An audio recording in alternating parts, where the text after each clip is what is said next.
اعوذ باللہ من الشیطان الرجیم بسم اللہ الرحمن الرحیم اللہم صلی علی محمد وعلی محمد۔ اپنوں اور غیروں کا اصل روپ کیسے دیکھا جا سکتا ہے؟ فرمان معصومین علیہ السلام کے مطابق کہ ہمارا اپنا کون ہے اور غیر کون ہے۔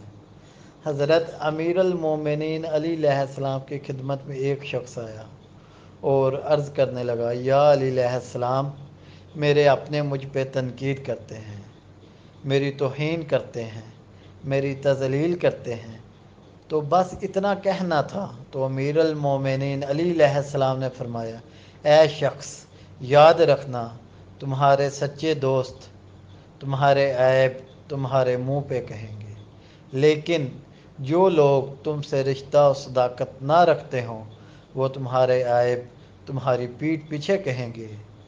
اس شخص نے عرض کیا، یا علی علیہ السلام، مجھے کیسے پتہ چلے کہ یہ جو مجھ پہ تنقید کر رہا ہے یہ میری توہین کی نیت سے کر رہا ہے یا میری اصلاح کی نیت سے؟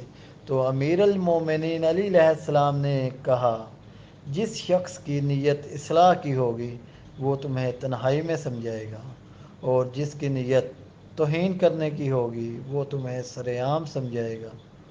اور ایک بات یاد رکھو، اگر تم اپنوں اور غیروں کا اصل روپ سرعام دیکھنا چاہتے ہو، جب وہ تنقید کرے سورہ فلق پڑھ کر اس کی آنکھوں میں دیکھتے رہو۔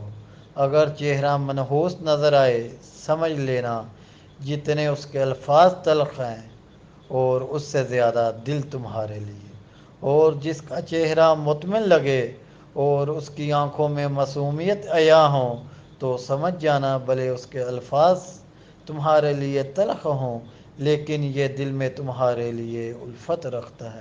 اللہم صلی علی محمد وعلی محمد۔